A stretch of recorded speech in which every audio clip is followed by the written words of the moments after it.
বুদ্ধিমান কৃষক। এক গ্রামে রমেশ নামের এক গরিব কৃষক বাস করত। সে খুব সৎ ও পরিশ্রমী ছিল। প্রতিদিন ভোরে উঠে জমিতে কাজ করত এবং যা পেত তা দিয়েই সংসার চালাত। একদিন রমেশ খেতে কাজ করছিল, এমন সময় সে মাটির নিচে কিছু একটা শক্ত জিনিসের অস্তিত্ব টের পেল। কৌতূহলবশত খুঁড়ে সে দেখল একটি বড় পিতলের হাড়ি।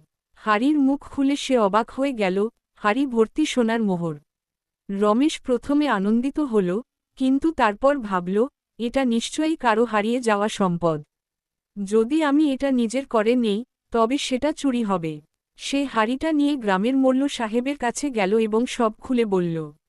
মোল্লা সাহেব খুব খুশি হলেন এবং বললেন, তুমি খুব সৎ মানুষ।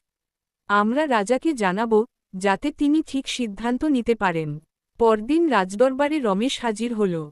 রাজা তার সততায় খুশি হয়ে জিজ্ঞেস করলেন, তুমি এত গরিব, তবুও লোভ করনি। বলো, তোমার কি পুরস্কার চাই? রমেশ হাত জোর করে বলল, মহারাজ, আমি শুধু আমার জমিতে ভালো ফসল চাই, যাতে আমার পরিবার সুখে থাকতে পারে। রাজা তার বুদ্ধি ও সততায় মুগ্ধ হলেন। তিনি রমেশকে আরও কিছু জমি ও ভালো বীজ উপহার দিলেন। রমেশ খুশি মনে বাড়ি ফিরল। সে কঠোর পরিশ্রম করে আরও ভালো ফসল ফলাতে লাগল। কিছুদিন পর সে গ্রামের অন্যতম সুখী ও সফল কৃষকে পরিণত হল। এই গল্প আমাদের শেখায়, সততা ও পরিশ্রমের ফল সবসময় মেলে।